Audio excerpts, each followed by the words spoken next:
Jadi kebencian itu sendiri bahkan adalah manifestasi dari cinta. Kalau kita bilang cinta adalah Tuhan, ya sama. Segala sesuatu materi, entah apapun, entah perasaan apapun, benda apapun adalah manifestasi dari cinta. Makanya kaum sufi bilang, kemanapun arah kalian memandang, kalian hanya akan melihat wajah Tuhan. Karena tidak ada apapun yang selain Tuhan. Nggak ada Tuhan. apapun selain Tuhan. Iya. Parenting itu aslinya adalah ini. Anak itu adalah pesan semesta yang paling presisi. Paling presisi. Oke. Kenapa kok paling presisi? Ya karena itu paling dekat dengan kita. Pesan paling presisi kalau nggak dari anak adalah dari istri kita. Apa yang mereka perbuat itu pasti men-trigger sesuatu di dalam kita. Contoh lah, kita punya anak, terus kita ke mall, terus tiba-tiba dia tik, lihat boneka Hamtaro, harganya 500.000. Mau beli ini nih. Nah kalau kita ada identitas kekurangan, rasa kekurangan, itu pasti muncul. Ya kan? Nggak kita beliin, anaknya tantrum. Tapi kalau kita nggak ada identitas kekurangan, rasa kita merasa kaya, ya dia biasa aja. Mungkin dia nggak minta beli. Intinya, anak kecil itu adalah pesan paling presisi. Beberapa waktu yang lalu, Mas Riko mengatakan bahwa sebenarnya ketika kita melakukan manifestasi itu salah satu penghambatnya adalah pendaman, pendaman emosi yang negatif gitu, yang itu hasil install dari lingkungan, keluarga, circle pertemanan kita, yang kemudian itu berpengaruh gitu ya. Nah, apa sih Mas bahaya-bahaya lain ketika kemudian pendaman-pendaman itu nggak segera diberesin, nggak segera dilepas gitu? Ya nggak bahaya juga. Oh nggak bahaya juga? Nggak bahaya juga sih. Kan skenario Tuhan juga. Berarti dibiarin aja dong kalau gitu? Paradoks kan. Meskipun itu kan aslinya cuma dibiarin kan, dibiarin cair sendiri. Itu kayak Cair sendiri? Kayak gunung es, dibiarin cair. Tapi kalau kalian utak-atik malah tambah nge-es. Intinya dibiarin itu cair sendiri. Paradoksnya di situ. Kalau kalian apa-apain, justru tambah banyak. Karena reaksi kalian itu asalnya dari belief kalian. Artinya kalian bereaksi justru menguatkan identitas lama kalian. Apapun reaksi. Nah ini ada yang komen, berarti kalau gitu tidur tok bisa jadi orang kaya no Mas? Gitu gimana Mas? Bisa. Hah? Bisa. Itu Bisa. contohnya. Tapi bukan berarti yang nggak gitu juga gitu Mas. Artinya kan ketika kita udah stay of awareness, itu bagaimanapun kan ada gerakan-gerakan spontan yang itu sesuai dengan fitrah kita, yang kemudian ya namanya melakukan sesuatu sesuai passion itu kan kita jadi enteng, enjoy gitu ya, hasilnya juga excellent gitu kan. Itu intinya biasanya orang-orang yang tanya, kan sering banget kan orang tanya kan, Mas kalau berarti kalau tiduran doang bisa kaya? Itu biasanya orangnya sedang ada dalam state apatis, rasa tidak berdaya. Makanya pertanyaannya dari situ. Munculnya pasti ya, pinginnya tiduran doang kaya. Padahal ketika kalian rebahan, tiba-tiba muncul inspirasi buat spontannya ngapain. Tiba-tiba jualan biskupa, atau tiba-tiba jualan alat-alat pertanian. Nggak ada yang tahu kita. Tiba-tiba spontan. Dan baru kayak selama ini pikiran itu nggak pernah muncul di layar kepala kita, kok tiba-tiba muncul lah, itu berarti insight. Baik. Nah, aku sekarang pengen lebih fokus ke sini Mas Riko, karena ini banyak teman-teman yang udah bingung ibaratnya, kondisi sakitnya udah parah gitu, kondisi keluarga melihat keluarganya juga nggak begitu mapan secara ekonomi, sehingga mau minta dibawa ke rumah sakit juga nggak memungkinkan. Dan mungkin gara-gara sakitnya itu juga gara-gara pikiran juga, anakku kok begini gitu kan.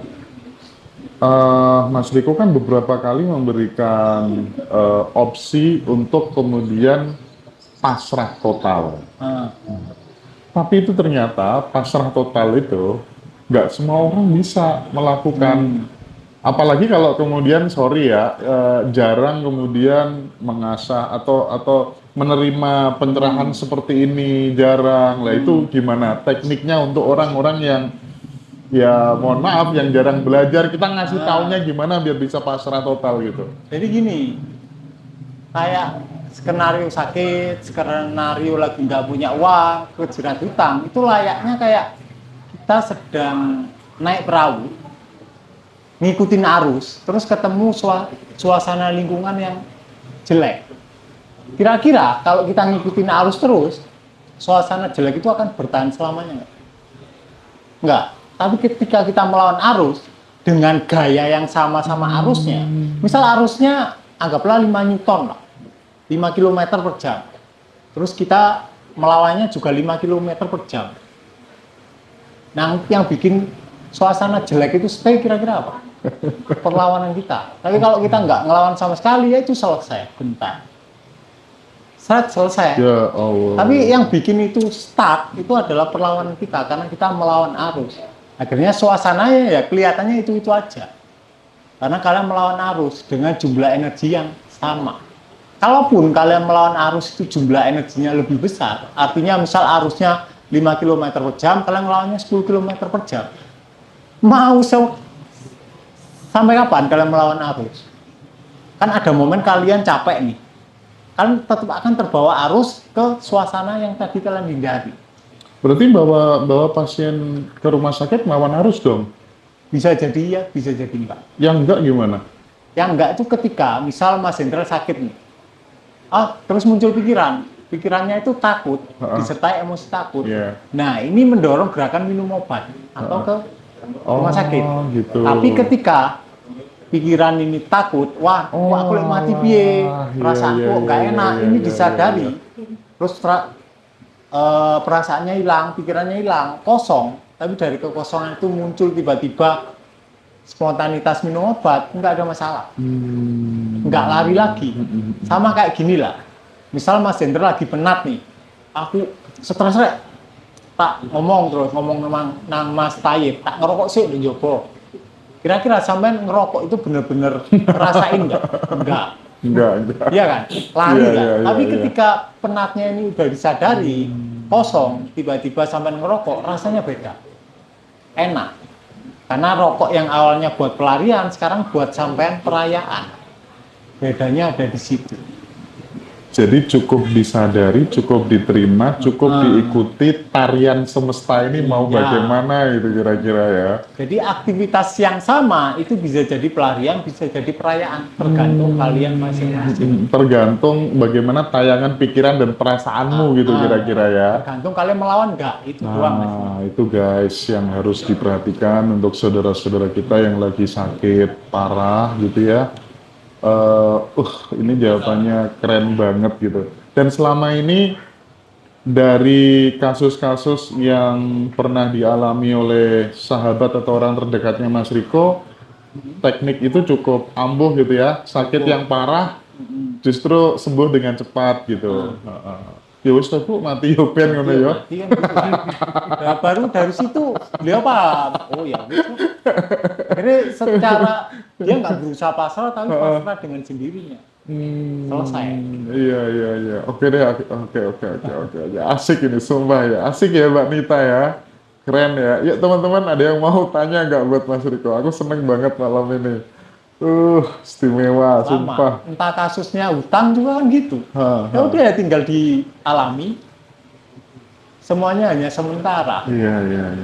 Yang bikin ruwet karena kita nggak bisa menyadari pikiran tayangan-tayangan itu tadi gitu ya Mas ya. Pikiran kita, asumsinya itu stuck selamanya. Padahal nggak ada yang permanen. Jadi nggak perlu juga kita ngasih tahu ke bule-bule kita yang sakit itu, kamu harus stay di kesadaran, nggak usah juga. Nggak usah. Oke. Mungkin keluhan yang menjaga orang yang sakit kali Kang Hendra, bukan? Iya. Nah ini Mas, aku pengen di spill alasannya bikin The Black Book, ya kan? Mas Riko kan punya buku ya, The Black Book ya, Satsang. Itu kenapa namanya The Black Book gitu? Karena hitam. Karena menurutku kegelapan itu adalah pencerahan yang sesungguhnya, Kegelapan adalah pencerahan yang bukan sesungguhnya. cahaya. Kalau zaman dulu ada komunitas SNS, Oke. zamannya Yesus. Jadi Tuhan bagi komunitas SNS itu adalah kegelapan. Kegelapan itu adalah nomena, sedangkan cahaya itu fenomena. Cahaya itu cuma sementara. Misal, lampu ini kan objek kan. Kalau nggak ada lampu kan gelap, iya kan? Kalau nggak ada matahari juga gelap. Iya sih. Tapi kalau nggak ada apa-apa ya gelap. Kalau di luar angkasa lah gelap. Sama dengan suara lah, tanpa Sama keheningan dengan suara. mana mungkin bisa Mana mungkin. muncul suara. Makanya kegelapan adalah dasar dari semua objek. Ketika kita bisa nyaman dengan kegelapan, itu pasti cair sendirinya. Black book itu. Inspirasinya dari situ. Kalau soal bukunya itu tentang pengamatan pikiran. Kalau buku yang terbaik adalah buku Asintia aslinya. Itu satu-satunya buku yang pernah dibalikin sama orang 5. Jadi 5 buku balik, karena bukunya nggak ada isinya. Beneran nggak ada isinya, Terus, ya kosong.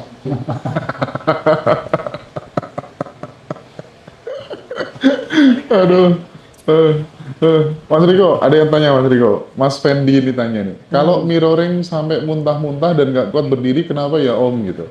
Nggak usah ditanya kenapa. Udah, biarin aja. Ketika kalian tersesat di dalam pertanyaan pikiran, kalian akan mondar-mandir di situ. Biarin aja. Bisa dari pertanyaan pikirannya. Oke. Kan nggak penting juga kalian tahu kenapanya kan. Ya muntah ya udah biarin. Kan gitu kan. Nah, Ini dari Wantika. Bagaimana hubungan perubahan hormon dengan situasi emosi seseorang perempuan yang mengalami menopause, Mas? hormon sama menopause. Nah, kalau kaitannya sama hormon, wanita ya pasti sama estrogen. Intinya, kalau kalian udah menopause, ya jangan minum obat KB. Sebelum menopause, sebaiknya kalian jangan minum obat KB. Itu pasti normal. Oke. Tapi Nah, kalau udah terlanjur menopause, ya nggak apa-apa. Asal kalian nggak stres, gairah seks kalian akan tetap aja kok. Iya, iya. Yang bikin gairah seks kalian tuh rendah, kemudian saat juga menopause itu ada stres kalian. Kalau kalian cewek-cewek nggak orgasme, paginya kalian pasti kayak habis makan kerutu, cerewet. Tapi kalau kalian orgasme, itu nggak cerewet kalian. Gitu. Mas, nah ini nih pertanyaan dariku gitu ya. Gimana sih tipsnya supaya kita tetap bisa mencintai orang-orang yang kita benci gitu, Mas? Gimana Mas tipsnya? Ya disadari kebenciannya, Oke. jangan ditolak. Sensasinya itu dikasih ruang gitu aja, Dikasih ruang. disaksikan, diperhatikan gitu. Disaksikan. Terus Ya gitu doang. gitu tok. Gitu tok. Beneran gitu tok. Gitu tok. Nanti tiba-tiba naturalnya cinta sendiri. Kalau muncul lagi, Ya dibiarkan lagi. Disaksikan lagi. biarin aja gitu ya. Biarin aja. Lama-kelamaan Gitu, akan hilang sendiri, natural menjadi cinta lagi. Iya. Bahkan sebelum kebencian itu hilang, latar belakang dari kebencian kan cinta itu sendiri. Ya kan? Ketika sampean membiarkan kebencian itu apa adanya, itu kan cinta. Oke. Cinta terhadap tayangan kebencian yang udah dibiarkan. Kebencian adalah cinta yang tidak terawat dengan baik gitu ya. Nah, iya. Nah, ini Mbak Vici tanya, dia tuh benci banget sama Ani-Ani gitu ya. Karena mungkin suaminya kepencut sama Oh, itu gimana Mas Riko? Ya, dilihatin aja fotonya Ani-Ani. Kan keluar semua. Ya udah tinggal disadari. Gampang itu mah. Jadi kebencian itu sendiri bahkan adalah manifestasi dari cinta. Kalau kita bilang cinta adalah Tuhan, ya sama. Segala sesuatu materi, entah apapun, entah perasaan apapun, benda apapun adalah manifestasi dari cinta. Mm-mm. Makanya kaum sufi bilang, kemanapun arah kalian memandang, kalian hanya akan melihat wajah Tuhan. Karena tidak ada apapun yang selain Tuhan. Nggak Semuanya ada Tuhan. apapun selain Tuhan. Iya, Iya, iya, iya. kan esa. Mm-mm. Ketika nggak ada apapun selain Tuhan, maka istilah ciptaan tepat atau tidak? Enggak, Tepat kan? enggak. Ketika kita mencipta, kan kita kayak terpisah. Padahal nggak terpisah. Satu. Tapi kan kalau kita ngomong soal beberapa ajaran sufi gitu ya, itu kan misal kayak kisahnya Robiah Al-Adawiyah gitu. Dia itu pokoknya wah cinta utuh kepada sosok yang dinamakan Tuhan gitu. Nah, ketika kita kemudian cinta utuh kepada Tuhan, dia kan merasa kita diciptakan gitu. Berarti kan masih keberduaan dong, ada keterpisahan dong. Nggak, itu tahap pertama. Oke. Intinya dari sufi, atau sufi kan identik dengan Rumi ya. Iya. Rumi itu aslinya tekniknya adalah tarian darwis. Ketika sampai nari, muter nih. Lama-lama, sejam lah, sampai muter 1 jam. Sampai akan nemu center di mana sampai nggak muter. Badan sampai muter, tapi sampai nggak muter. Pertanyaannya, yang nggak muter siapa? Nah, di situ akan ketemu. Secara pengalaman langsung sampai ketemu. Teknik lain adalah mabuk cinta. Ketika sampean bisa mencintai tanpa berusaha mencintai, selesai. Objeknya itu hilang. Objek yang dicintai, Tuhannya itu hilang. Pecintanya juga hilang. Mabuk di dalam cinta. Nah, itu pengalaman puncaknya. Keren. Mabuk cinta ya. Contoh lah, ketika Mas Hendra lagi berhubungan suami istri sama istrinya, lagi cinta nih, Mas Hendra hilang nggak? Ya, Ya kan? ya. 2 jiwa jadi Bersejiwa namanya. bersejiwa. Ya. Makanya namanya bersejiwa. Iya, iya, iya. Itu. Oh ini Mbak Ami nonton apa enggak ini? Direkturnya bersejiwa ini. Teman-teman kalau mau belajar kesadaran lewat teknik seksual gitu ya, itu Ikuto bersejiwa gitu ya. Bisa kontak Mas Joko nanti ya.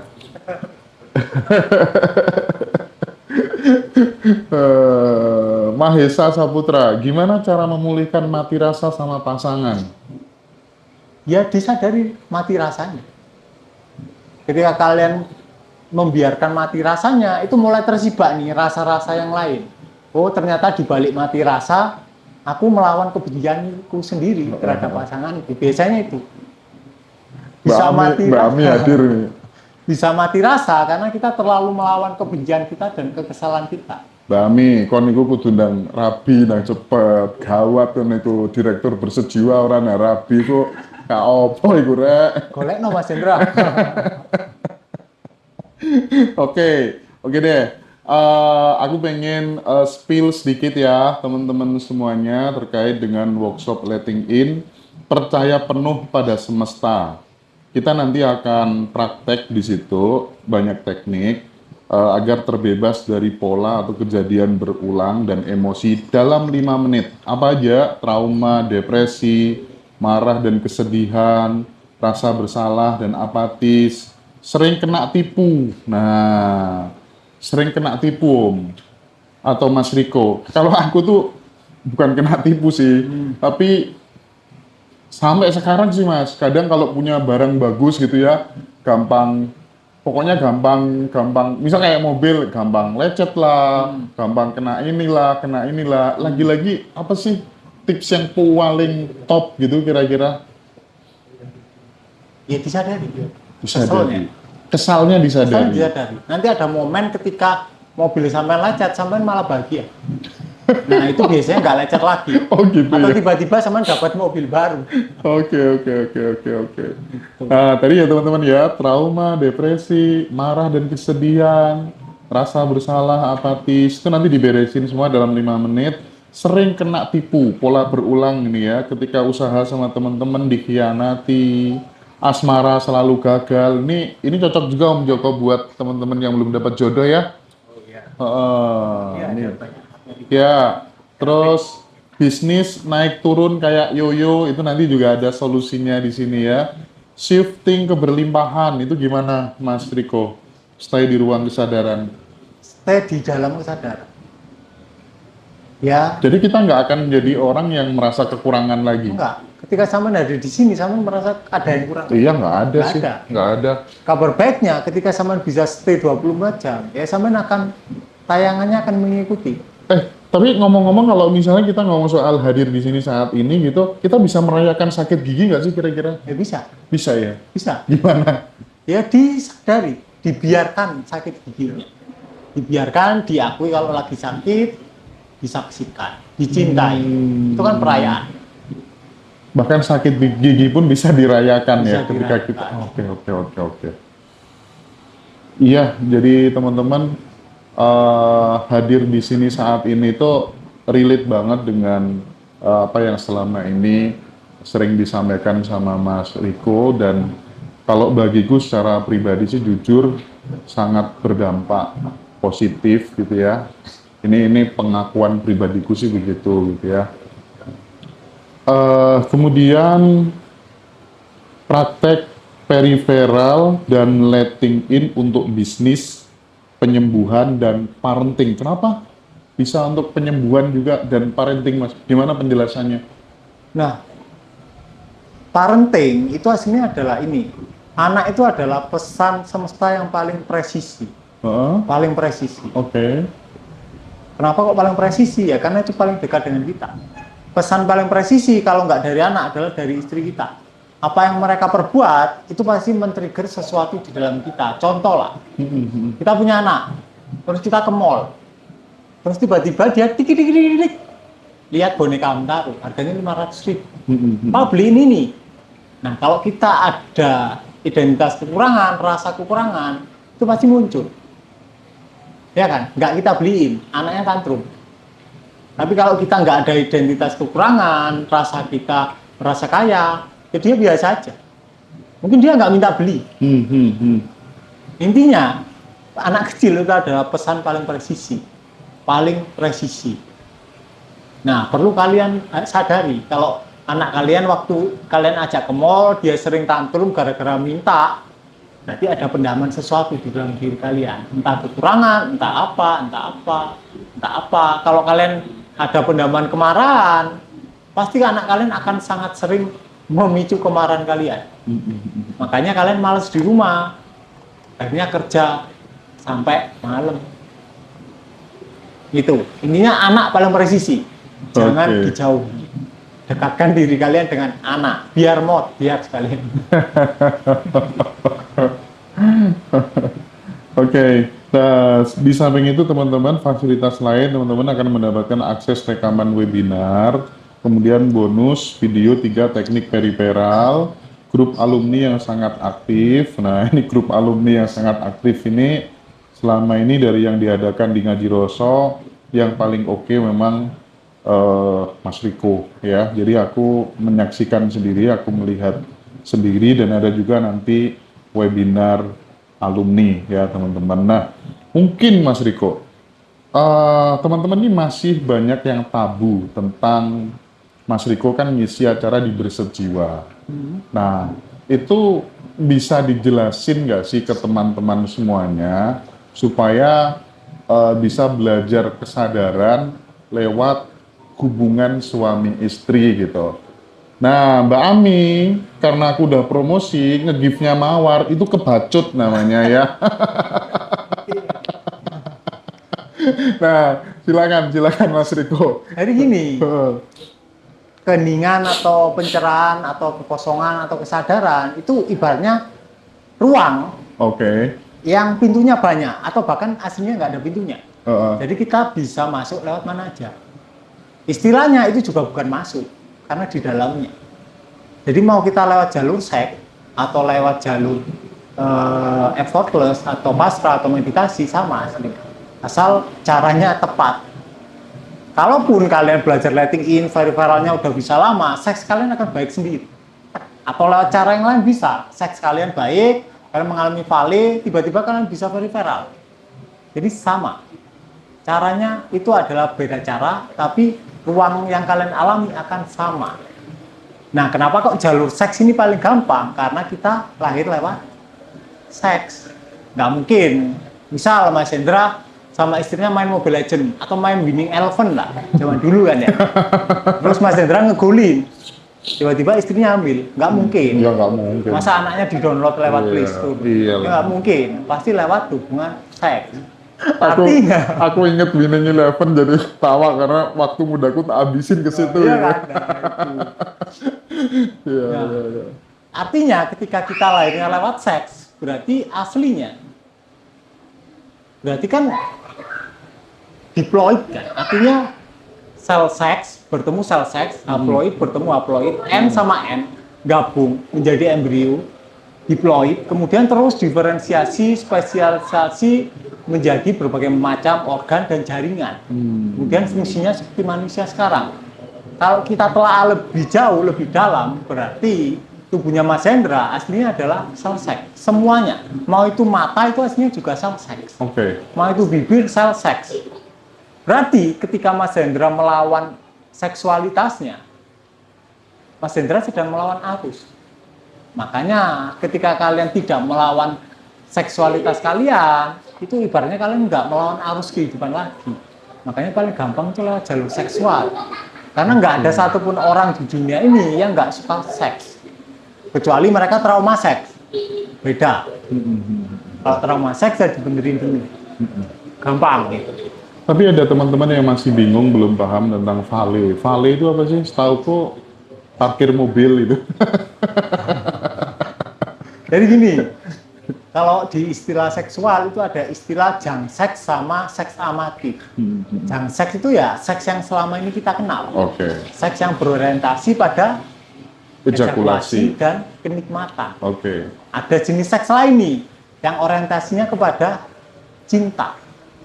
Nah, kalau jang seks itu kepala kita bertanyanya gini, gimana caraku mendapatkan kenikmatan yang lebih enak? Tapi kalau seks amatif, gimana biar aku merasakan cinta yang lebih tinggi, atau lebih dalam, atau lebih banyak. Nah, itu seks amatif. Nah, seks amatif terbagi dari dua. Seks doing, artinya seks aktivitas, genjot-genjotan, untuk mengalami orgasme ombak, dan kemudian diakhiri dengan vale orgasme, seks diam. Artinya kita diam saja saat seks. Itu adalah dalam satu sesi.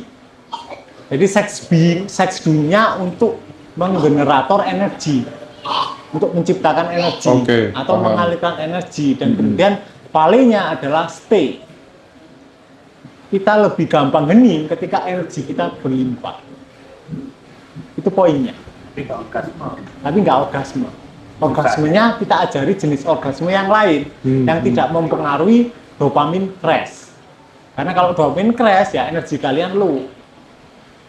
Tuh. Gampang.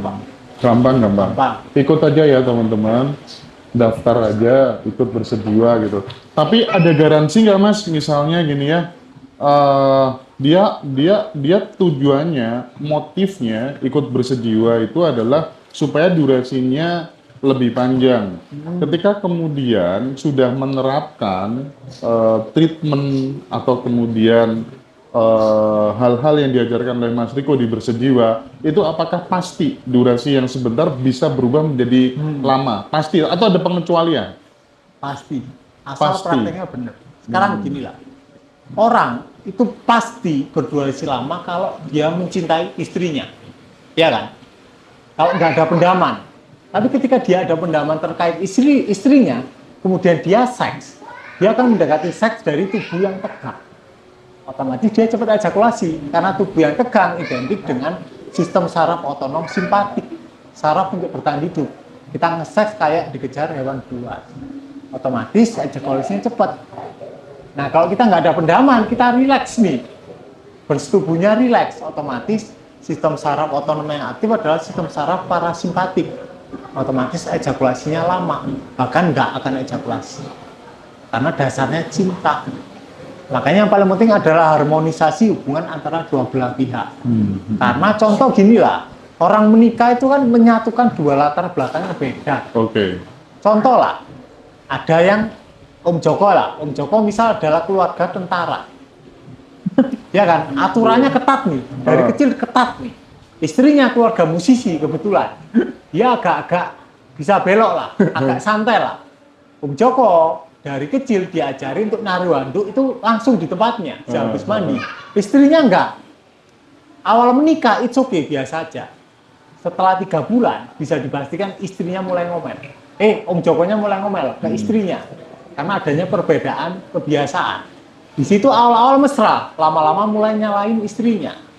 Ketika istri disalahin terus-menerus, dia nunjuk dan nggak ada orang yang suka disalahin, kira-kira konflik mulai terjadi. Terjadi kemudian dipendam, akhirnya meledak. Makanya kebanyakan orang cerai ketika tua, ketika anaknya sudah menikah. Ketika ditanya oleh anaknya, enggak, mama udah aslinya udah nggak cocok sama papa sejak kamu dari kecil, mama cuma nunggu kamu menikah. Iya. Banyak tes kayak gitu, Mas. Banyak kejadian. Hanya nunggu anaknya. Makanya diperlukan pola komunikasi yang bagus. Dan bagaimana cara mencairkan pendaman kalian ke istri. Intinya itu. Ada yang komen, nang di bojoku yo, gak mulai-mulai aku kate praktek gitu. Para jomblo nangis dengar cerita ini. Loh, itu kan tadi Mas Riko bilang, iya itu case-nya orang tuaku, Mas Riko katanya. Dia cerai nunggu aku nikah gitu ya. Oke. Baik teman-teman semuanya, komennya arek-arek lucu-lucu sumpah ya. Mbak Ami Narabi. Kenapa? Dia nyari yang lulusan bersejiwa. Oh, dia nyari lulusan yang bersejiwa. Oke. Tak doakan mudah-mudahan segera dapat ya, Mbak Ami ya. Oke, baik Mas Riko, habis ini akan dilanjutkan sama Mas Amrozi ya. Siap. Terima kasih banyak. Aku dapat banyak malam hari ini ya. Matur suwun Mas Riko ya. Sami-sami. Thank you.